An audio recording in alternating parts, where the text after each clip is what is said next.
Love is a force that shapes our lives. It builds us up. It can also break us down. But what happens when the very foundation of that love is a lie? What happens when a memory you have mourned, a ghost you have carried for years, suddenly appears before you, solid and real? For Michael, an architect from Seattle, this unimaginable scenario became his reality. His story is not just about loss. It is about a betrayal so deep it threatened to unravel his entire world, forcing him to question everything he thought he knew about love, grief, and the woman he had promised to cherish forever. His love story with Priya had been a whirlwind romance, a vibrant tapestry of two cultures colliding. He met her during a business trip to Mumbai, her laughter as bright as the marigolds sold on the street corners. She was an artist, painting stories with colors he had never seen before. Their connection was instant and profound. They married within a year, her family welcoming him with open arms. They built a life together in Seattle, a life filled with shared dreams and the sweet melody of their blended worlds. Their love was a beacon, a testament to the idea that hearts know no borders. Then, tragedy struck. 8 years ago, in 2017, Michael received the call that shattered his existence. Priya, who was visiting her family in India, had been in a terrible car accident. The details were hazy, relayed through a series of frantic, tearful phone calls from her relatives. She was gone. The grief was a physical weight, a crushing force that stole the air from his lungs. He flew to India, but the funeral had already taken place, a swift ceremony according to local customs. He was handed an urn of ashes and a death certificate, official documents that sealed his fate as a widower. He returned to Seattle a broken man, the vibrant colors of his life washed away into shades of gray. The home they shared became a museum of memories, each object a painful reminder of what he had lost. Her paintings hung on the walls, their bright colors now mocking his sorrow. Her scent lingered on her side of the bed. He mourned her deeply, a raw and relentless ache that became a permanent part of him. He held on to the memories, the echo of her laughter, the ghost of her touch. He believed their story had ended, tragically and irrevocably. He was wrong. The years that followed were a slow, arduous climb out of darkness. Grief is a patient monster. It doesn't leave. You simply learn to live alongside it. Michael poured his energy into his work, designing buildings that reached for the sky, perhaps as a way to escape the hollowness within him. Friends and family rallied around him, offering support and quiet company. His stepfather, David, was particularly present. David had married his mother when Michael was a teenager, and after his mother's passing, their bond had strengthened. David became a father figure, a steady presence in the turbulent sea of Michael's grief. He helped Michael sort through Priya's belongings, offering a comforting shoulder when the task became too much to bear. They shared dinners, went to baseball games, and navigated the lonely landscape of loss together. Michael slowly began to piece his life back together, brick by painful brick. He never forgot Priya. Her memory was etched into his soul, a sad, beautiful scar. But he learned to carry the weight of her absence. He even started dating again, tentative steps back into a world he had once shared with her, though no one could ever truly fill the void she had left behind. Life found a new, quiet rhythm. The sharp edges of his pain began to soften, worn down by the relentless march of time. He accepted his new reality. He was a man who had loved and lost. He was a survivor. He found a fragile peace in his routine, in the familiar comfort of his work, and the steadfast support of his loved ones.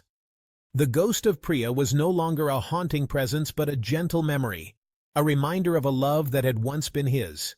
He thought he had finally made peace with his past. The future, once an empty expanse, started to hold a glimmer of possibility again. He was designing a community center, a project he was passionate about, a space for people to come together. He was healing. The world was slowly regaining its color. He believed the worst was behind him. Little did he know, the ground beneath his carefully reconstructed life was about to split wide open. The past was not done with him yet. A storm was brewing, one that would make the grief he had known feel like a gentle rain. It was a crisp autumn afternoon on Wednesday, September 24, 2025. The sky was a brilliant, cloudless blue. Michael was walking through Pike Place Market, grabbing lunch before a client meeting. The familiar chaos of the market, the shouting fishmongers, the vibrant bouquets of flowers, the strum of a street musician's guitar, was a comforting backdrop to his day. He was feeling optimistic, content, and then he saw her. Across the crowded walkway, standing by a stall selling artisanal cheese, was a woman with familiar dark hair and the same graceful posture he had committed to memory. His heart stopped. It couldn't be. His mind screamed denial. It was just a resemblance, a cruel trick of the light and his own lingering sorrow. People can look alike. He tried to dismiss it, to turn away and continue on his path. But he was frozen, his feet rooted to the spot. The woman turned slightly, and his breath caught in his throat. It was her profile. The gentle slope of her nose, the curve of her lips. It was Priya. She was older, her face carrying the 8 years that had passed, but it was undeniably her. The ghost he had mourned was standing 20 feet away, alive. As the shock began to recede, a wave of confusion washed over him. How was this possible? He had a death certificate. He had her ashes. He had grieved for 8 years. Then, the scene became even more surreal. A man stepped up beside her, placing a familiar hand on the small of her back. He handed her a piece of cheese to taste. The man was his stepfather, David.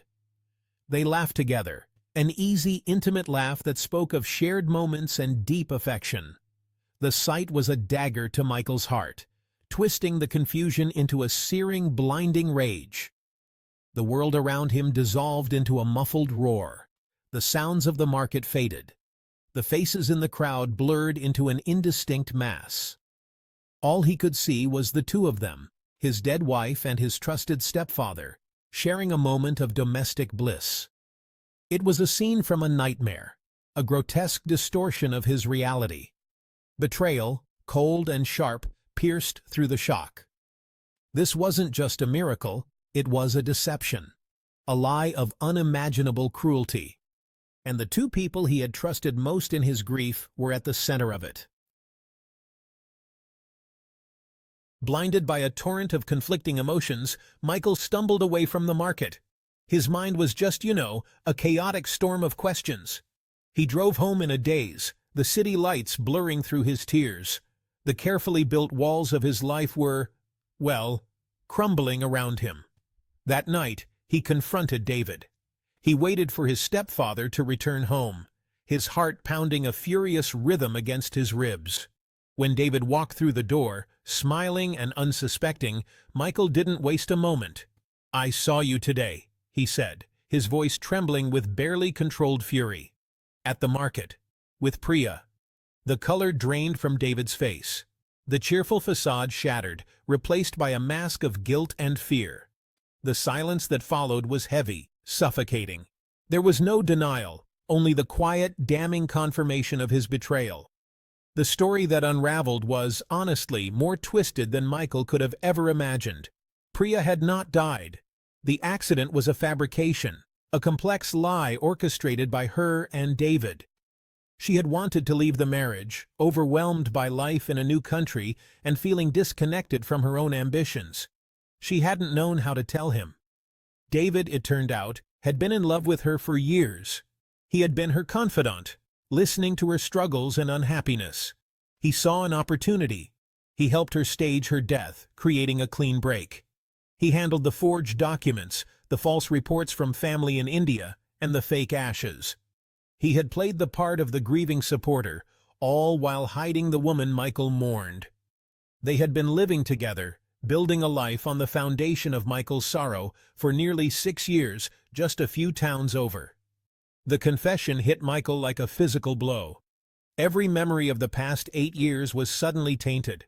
Every comforting word from David, every shared moment of grief, was now a grotesque charade. He felt like a fool, a pawn in their selfish game.